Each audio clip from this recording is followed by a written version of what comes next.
Questions to the Prime Minister. Anne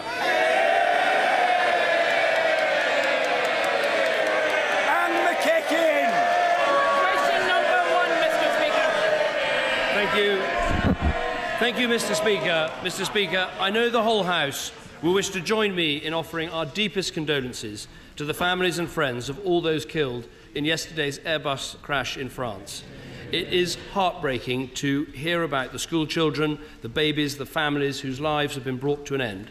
As the Foreign Secretary has said, it's very likely that there were some British nationals involved. At this stage, 3 British nationals have been identified as having been on the flight. The Foreign Office is working urgently to establish whether any further British nationals were among those on board. We're providing consular assistance and will give further information as it becomes available. Our ambassador to France is at the crash site today. I spoke to Chancellor Merkel and Prime Minister Rajoy last night and made clear that the UK is ready to offer any assistance we can, and I expect to speak to President Hollande later today. Mr. Speaker, this morning I had meetings with ministerial colleagues and others, and in addition to my duties in this House, I shall have further such meetings later today. Anne McKechnie. Mr. Speaker, may I join the Prime Minister in expressing sympathies to all families affected by yesterday's tragedy. In 2014, the number of people working on zero-hour contracts increased by 19%. Unsecured borrowing rose by 9%, and the percentage living in relative poverty was at the highest level since 2001. Would the Prime Minister agree that under his watch, the future of our young people is only getting darker? What has happened under my watch is there are 174,000 more people employed in Scotland. Zero-hours contracts account for 1 in 50 jobs, and it is this government that has outlawed exclusivity in zero-hours contracts after 13 years of inaction from the party opposite. In her own constituency, the claimant count has fallen by 32% since the election. That is evidence that our economic plan is working in Scotland, as throughout the rest of the United Kingdom. Rory Stewart. Thank you, Mr. Speaker. One of the most disturbing scandals has been the infection of thousands of people across the nation with HIV and hepatitis C through contaminated blood. Today, Lord Penrose publishes a report which follows nearly 25 years of campaigning by members on both sides of this House to address this scandal.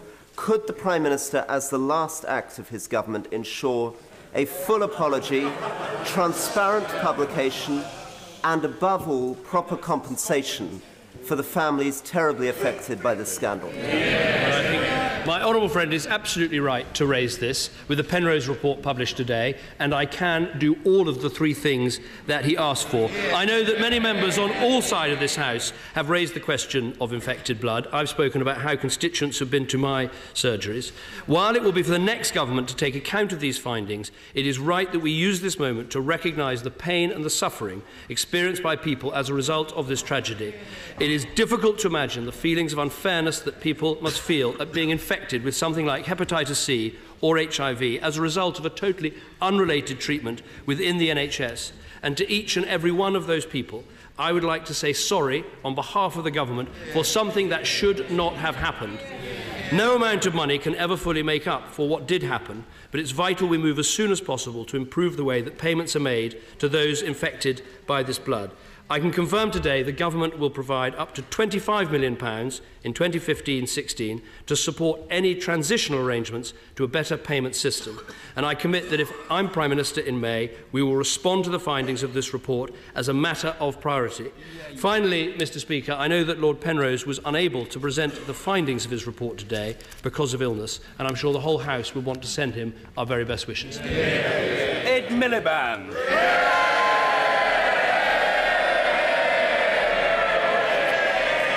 Mr. Speaker, let me first say that I fully associate myself with the remarks the Prime Minister just made about the victims of infected blood, and we undertake today to carry these recommendations forward as well. I also join the Prime Minister in offering my condolences to those families who lost loved ones in the devastating plane crash yesterday, especially remembering the 3 British victims. Our thoughts are with all of the victims, their families and friends. Mr. Speaker, on Monday, the Prime Minister announced his retirement plans. And he said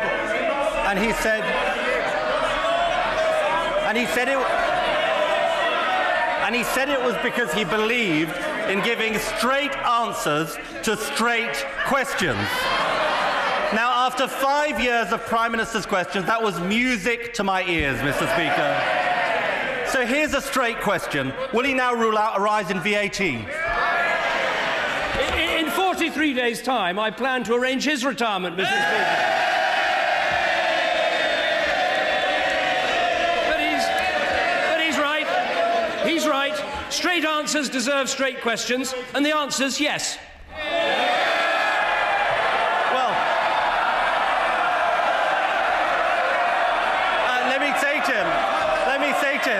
Let me say to him, nobody is going to believe it, and nobody is going to believe it. Nobody is going to believe it because of his extreme spending plans, because his numbers don't add up, and because he promised it last time and he broke his promise. Now, if he's in the mood for straight answers, let's try him on another one. Can he confirm that the spending cut? Order! The Leader of the Opposition will be heard. If we overrun, so be it. Doesn't matter to me. The Right Honourable Gentleman will be heard, and the Prime Minister will be heard, and every other member will be heard. The Leader of the Opposition. Can he confirm that the spending cuts he plans in the next 3 years will be greater even than anything seen in the last 5? Well, he's wrong about that, but look, straight answer from me. Straight question to him. I have ruled out VAT.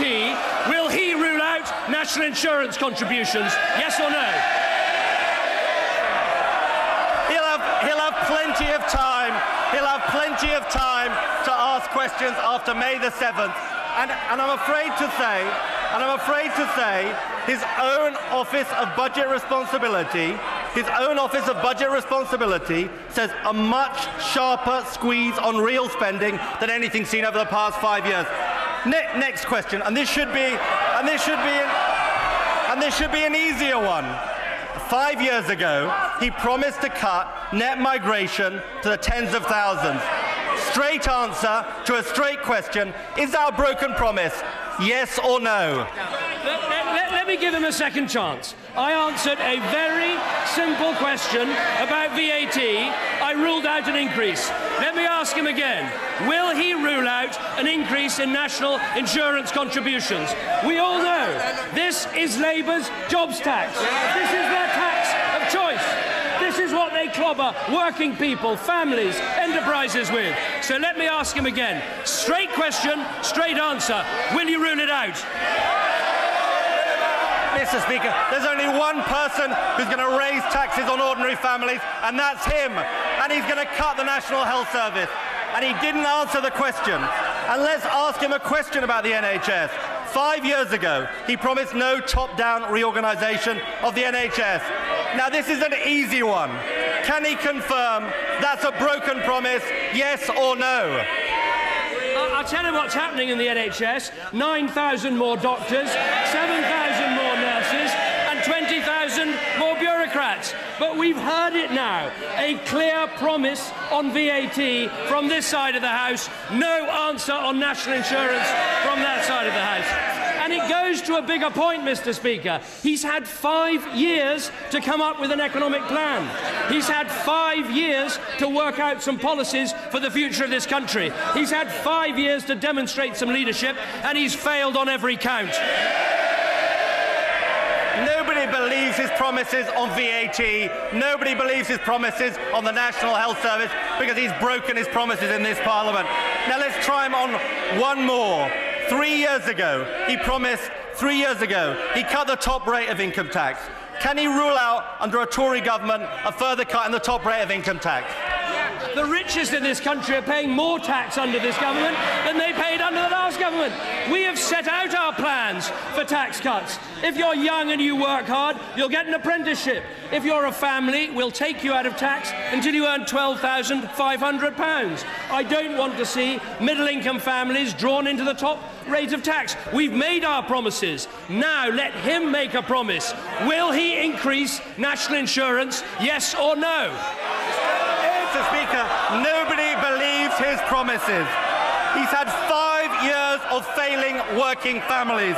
And worse to come, more spending cuts, more tax cuts for the richest, more betrayal.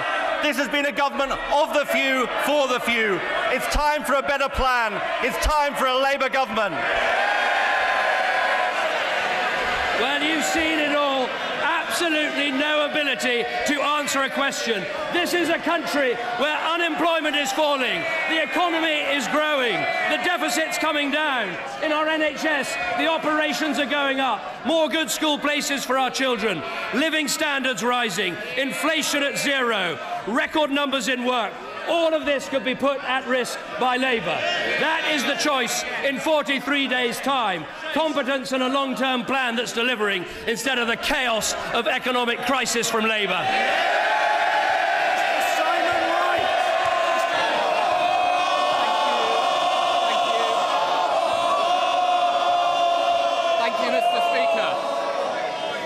Mr. Speaker, 13 months ago, my constituent, Lee Smith, tragically lost her 3-month-old baby Beatrice due to a rare heart condition. In an effort to help other families avoid the grief and despair of losing a child, Mrs. Smith wants all schools to install defibrillators and to teach life-saving skills. Will the Prime Minister offer his support for this vital cause? Well, first of all, let me say to my honourable friend and to his constituent, there is nothing more heartbreaking than losing a child, and everything we can do to help with this we should. The Chancellor announced in his budget £1 million for defibrillators, including putting defibrillators into schools. I want to see a situation where community buildings, schools, pubs, village halls, all of them have defibrillators, because we can save lives in this way, and particularly when we're saving such young lives, as in his constituent's case, we must do better. Simon Danchuk. Thank you, Mr. Speaker. Can I start by expressing my condolences to the families of those who lost their lives in the tragic German Air Wings air crash. Mr. Speaker, there aren't any in the Prime Minister's constituency.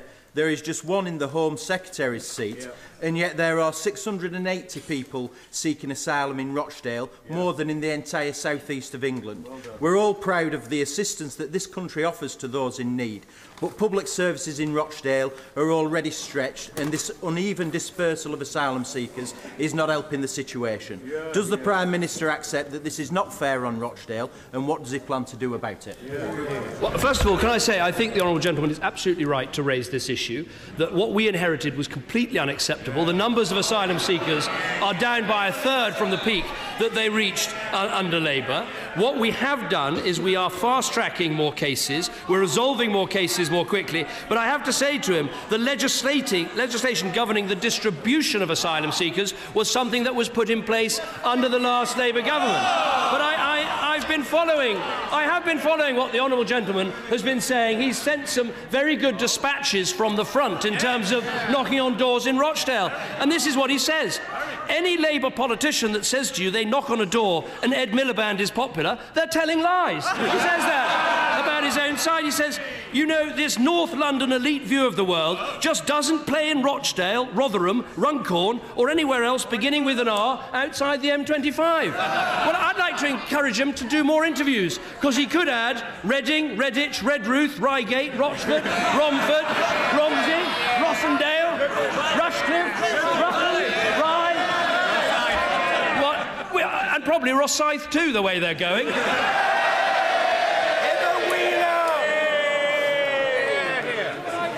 Thank you very much, Mr. Speaker. Cheer up, Labour. I don't think so, love.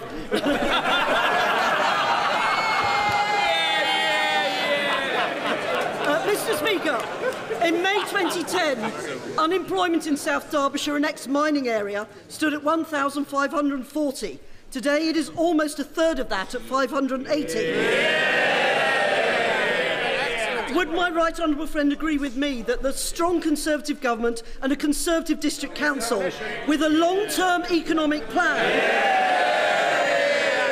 are able to succeed in bringing jobs and growth where the Labour equivalent failed to do so?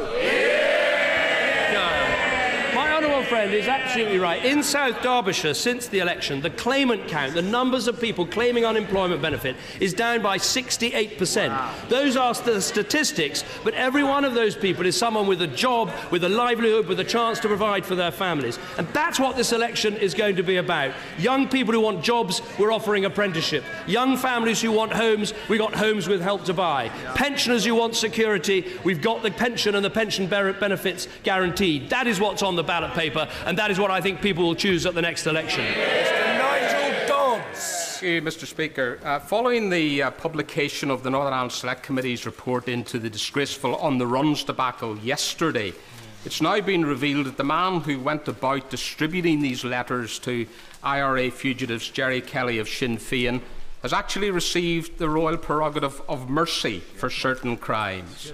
Would the Prime Minister now list in the Library of the House all those other Sinn Féin members and leading Republicans who have likewise received a royal pardon, so that Republicans in Northern Ireland can know which of their great stalwart leaders have either begged or asked or received, probably on bended knee, such a royal pardon? And secondly, so that everybody can know in the country which governments have been involved in such nefarious activities. What I'd say to the honourable gentleman, I will look very carefully at the question he asks and what more we can do to be transparent, because this government, not least by holding the On the Run review, have been transparent. But I would say to him is that governments in the past have had to make difficult decisions with respect to Northern Ireland to try and bring parties together and produce the peaceful outcome that we have today. That has involved difficult compromises and things that he and probably I have found at times deeply distasteful, but nonetheless, sometimes in the pursuit of peace, some of these things have to be done. Mr. Richard Drax. Thank you, Mr. Speaker. Can I congratulate my right honourable friend and the Department for Transport for their securing a £50 million rail infrastructure improvement scheme in South West Trains, which feeds my constituency. However, we still need better infrastructure, additional track, flyovers and power supply if we are to get longer trains and faster journey times to Weymouth and Portland. Will my right honourable friend meet me and discuss this further to see if we can further boost the economy in South Dorset? Always happy to meet with my honourable friend and discuss these issues. I believe this government has done right by the South West, and not least with the announcement the Transport Secretary has made of an additional 57,000 seats on South West trains every week from December, 1,400 extra car parking spaces at train stations across the region. We can only have this strong transport investment not just in the South West but right across our country, because we've got a long-term economic plan that's delivering the growth this country needs. Yvonne Favog. Thank you, Mr. Speaker. Hasn't the Prime Minister put himself on a fixed-term contract, and isn't he now concerned that it will be a 0 hours contract at May the 8th? Very simple. What I've said answered a very clear question, and maybe the Leader of the Opposition will have to answer some clear questions. It's very simple. 2 terms, 10 years and 1 kitchen. Is my right honourable friend as alarmed as I am? Must be heard. Pauline Latham. Is my right honourable friend as alarmed as I am that Alex Salmond is planning to impose a series of demands on the UK government, and will he confirm he will have nothing to do with such demands? Quite right. Well, I think my honourable friend makes a very important point. As far as I can see, Alex Salmond has taken the entire Labour Party hostage, and today we have got the ransom note, and the ransom note is very clear. It says higher borrowing, it says uncontrolled immigration, unfettered welfare, higher taxes and weaker defence. That is what is being demanded, and the British people have only one way of saying no to this appalling hostage situation, and that is to vote Conservative on May the 7th. Mr. Jim Dowd. Thank you very much, Mr. Speaker. Can I ask the Prime Minister about the continually dire position at London Bridge Station, which is a cause for major concern? Is he aware that the abysmal service and the chaotic scenes that have accompanied Network Rail's latest stage of development can I ask him to instruct the Secretary of State for Transport to personally take responsibility for resolving this debacle and for him to bring forward an early, straightforward compensation scheme for the many tens of thousands of commuters who have had their lives so seriously disrupted. No, the honourable gentleman is right to raise this. Anyone who's seen the pictures of what has happened some mornings at London Bridge Station knows that the pressures are immense. And so what we need to do is make sure that Transport for London and the Department of Transport are working together, as they are, to bring about the best possible solution. What I would say, though, is that you cannot criticise this government for failing to invest in London's transport infrastructure.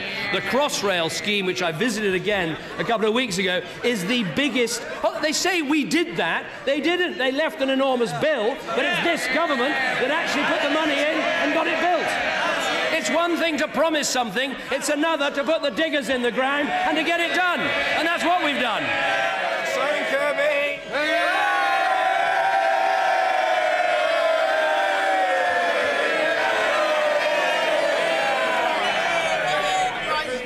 Mr. Speaker, it's very easy just to say the words long-term economic plan.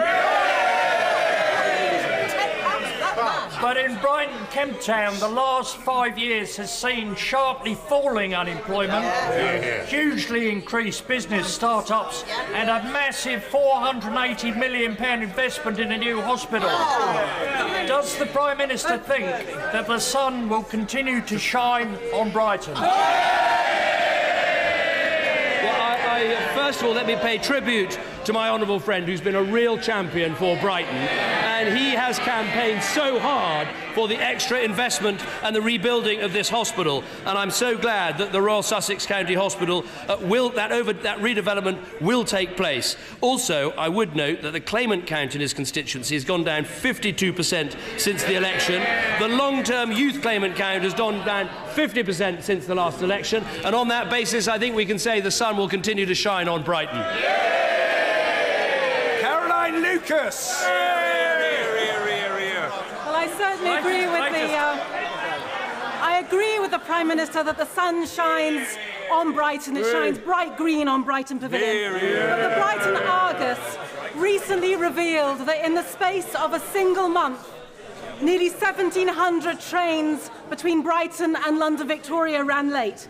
But to add insult to injury, unfair train company rules meant that passengers could claim compensation on just 59 of those 1,700 journeys. Shocking.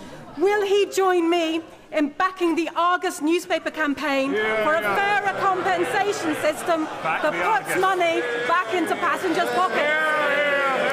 I should have said, Mr. Speaker, in my previous answer, the only part of Brighton where the sun doesn't shine very brightly is the fact that the local Green Council is incapable of emptying people's dustbins. So we need a Tory gain there as well. But she's right to raise the case of rail compensation. We are looking closely at the Argus campaign and what can be done to make the compensation scheme simpler and easier to deliver for people. Andrew Percy. Thank you, Mr. Speaker. Thanks to funding from this government, thousands of constituents in the East Riding of Yorkshire and North Lincolnshire now enjoy access to superfast broadband. That's helping to bridge the digital divide between rural and urban, and also helping small businesses in rural areas benefit from our long-term economic plan. To say it once. However, getting the remaining properties in the East Riding rolled out is going to be particularly difficult. Will my right honourable friend meet with myself and other East Riding MPs to ensure we can get this delivery out as quickly as possible? Well, I'm always happy to meet with my honourable friend who's a real champion for his constituents, and he's right to put this issue of rural broadband front and centre in his campaign. As he knows, we're investing around £780 million to get superfast broadband to 95% of UK premises by 2017. That programme is going well. Every day our rollout reaches another 5,000 homes and businesses. The party opposite complain, but broadband rollout has doubled under this government. That is what has happened because of the work that we put in. Now, we're investing extra money to make sure we can get to the most hard-to-reach premises, and that will include subsidising the costs of installing superfast satellite services, which will give access to those in the hardest-to-reach areas who currently have the slowest speeds. Michael Connaughty. Thank you very much. SNP go! Mr. Speaker, a young couple in my constituency. Order! Order on both sides of the chamber. It's a gross discourtesy to the honourable gentleman and to his constituents. The honourable member's question will be heard. Mr. Michael Connaughty. Thank you very much, Mr. Speaker. A young couple in my constituency were persuaded by Mr. Stephen McSporran of Advice Centre for Mortgages to put the legacy they had into flat to rent in Turkey. He was an agent for Rock UK. They got no flats. They lost £47,000. But the Financial Ombudsman Service said they could not give any advice because it was unregulated advice. Does the Prime Minister agree that that company and companies like them should not be allowed to advertise themselves as regulated by the Financial Conduct Authority if they give such advice? And is it not time we dealt with this rip-off Britain problem? Well, first of all, can I pay tribute to the honourable gentleman who's standing down at the election? He has been a member of Parliament. He's not. Oh. Sorry. Well, let me rephrase that. Let me rephrase. I got to say, I want to defend the team. This is my 146th appearance at the dispatch box doing Prime Minister's questions, and they normally get these things right. Well, let me rephrase. Let me pay tribute to him anyway. And wish him luck in the current battle he has in his constituency. But he raises a case. We've all had at our constituency surgeries people who've put money into timeshare schemes by companies that have turned out subsequently to be disreputable. We've all had challenges of then getting those companies properly uncovered and regulated. So I'll look into the specific case and write to him, either in his capacity as an MP or whatever it is after the election. Charlotte Leslie. Mr. Speaker.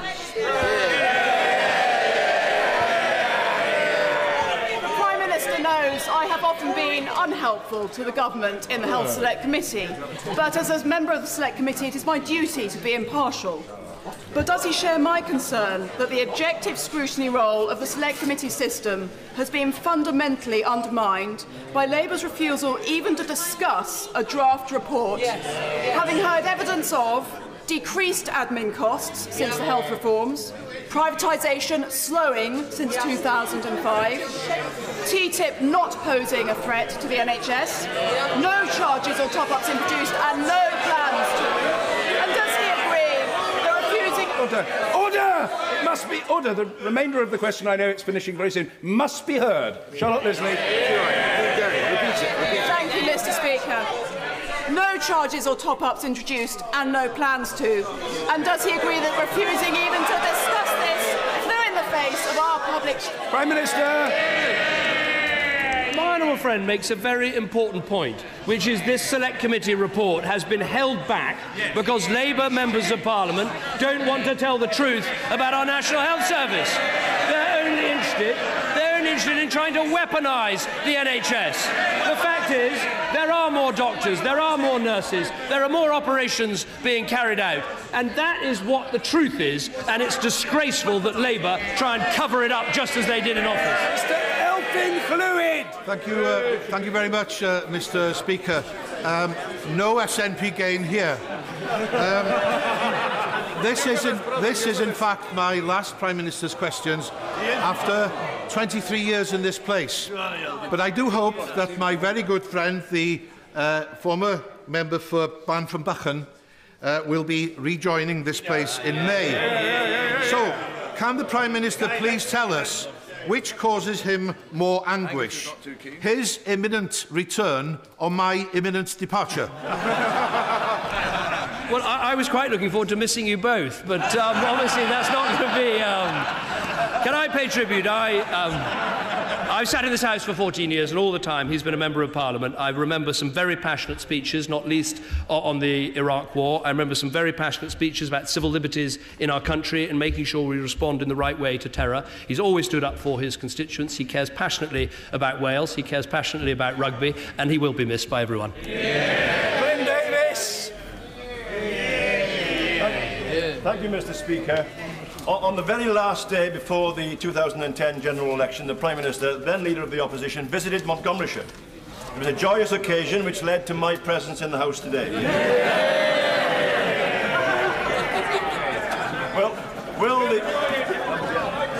the Prime Minister make another visit to see for himself the dramatic improvement in business confidence and the dramatic falls in unemployment that have taken place in Montgomeryshire as a result of the government's long-term economic plan. It was a huge pleasure to go and visit my honourable friend just before the last election. I thought it was a bit of a long shot, but nonetheless he made it here, and he's been a fantastic Member of Parliament, standing up for his constituents. In Wales since the election, we've got 22,000 more small businesses. We've got employment in Wales going up by 52,000, unemployment coming down, private sector growth. We see a real recovery in Wales, and it needs my honourable friend back here standing up for his constituents and for Wales in the House of Commons. Sir Hugh Bailey! I have here, Mr. Speaker, a cutting from the York Press on the 24th of April 2010, which says, and I quote, David Cameron last night dismissed claims the Tories would put up VAT in the election. Now, that was at the last election. Why should the public believe promises he makes at this coming election? Given the straightest possible answer, and this time in government we know what needs to be done. We know the changes, and the truth is both sides of this House have voted for a £30 billion adjustment. The Labour front bench voted for it too. Now we have set out what needs to happen with departmental spending, with welfare and with tax avoidance. The Labour Party has said half of the £30 billion must be raised in taxes. So we know it. There is a tax bombshell coming from Labour, and it's going to be, we learned today, a jobs tax bombshell coming from Labour. They wanted to do it before the last election. They want to do it after the next election. It would wreck our economy, put up taxes for working people, and there's only one group of people who can stop it.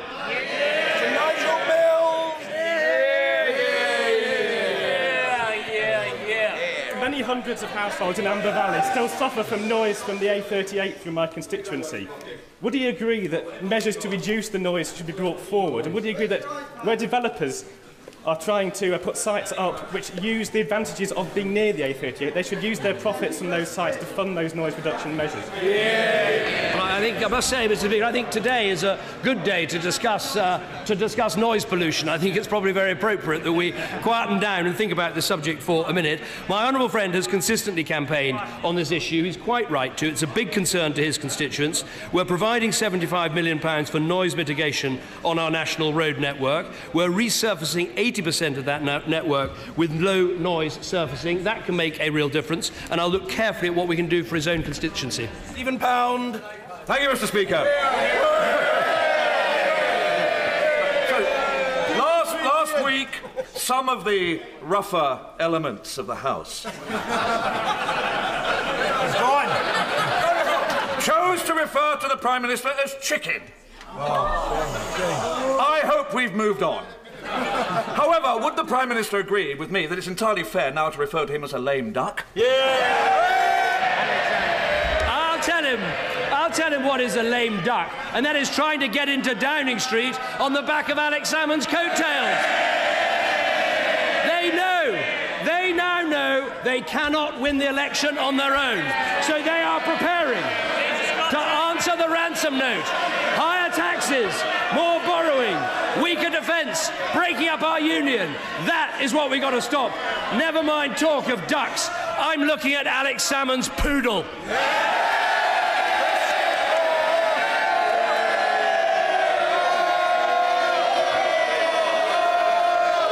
Thank you, Mr. Speaker. On Friday, together with local businesses and the Local Enterprise Partnership, I'll be launching a new campaign, Gateway to Growth, calling for a link road to the M4, to the Avon Ring Road, that will help deliver millions of extra in investment, new jobs to the Bristol region, and provide the Kingswood area with the access to the motorway it needs. As part of his long-term economic plan, will the Prime Minister look closely at the campaign and a case for an M4 link? First of all, let me pay tribute to my honourable friend and his very hard work for people in Kingswood and in Bristol more generally. He's absolutely right that we do need to see better transit schemes in Bristol, and I know the Transport Secretary will be happy to look at the campaign and the case he makes. It's also of note, and I'm sure he'd want me to say it, as a great historian, and indeed someone who's written about Richard III, we shouldn't let this day pass without noting that, of course, Richard III will be buried tomorrow. It is worth remembering this is the last time someone did in one of their relatives to get the top job and the country ended in chaos.